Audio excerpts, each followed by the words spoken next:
Nationals leader David Littleproud was on TV this weekend and was directly challenged about the big $9 trillion number he and his party have been using as part of a scare campaign about the government's net zero plan. On the use of that number, by the way, Labor's $9 trillion net zero plan has already been called out by the author of the report where Littleproud got the figure from. The author has said it's a misuse and misrepresentation of the number. The host, David Spears, even called him out on this too. They have said it's a misrepresentation. The more accurate figure, they say, is $300 billion. In fact, they say we expect small impacts on average household energy costs, maybe even small reductions if you include car ownership, a finding that should temper some of the fear-mongering.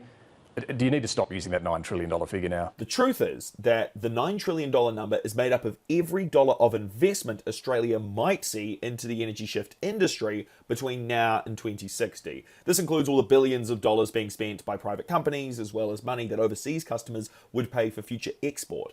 Also, things like electric cars and solar panels that Aussie households might choose to buy. It's essentially the broadest figure possible.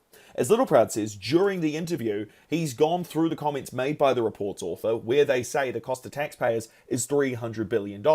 Yet he's quoted multiple times saying this $9 trillion number and that it will threaten things like Medicare and the NDIS. Now, David, I don't know whether you live in some magical land in Australia that thinks that someone's going to spend $9 trillion and not expect that money back nor a return on that investment. That goes through the economy, from energy right through to transport, all the way through. So correct me if I'm wrong, but he just said the money is going through the economy, which sounds like a good thing. As Littleproud said, this is a $9 trillion investment back into Australia. So what is Littleproud trying to say here? Investment in Australia is a bad thing?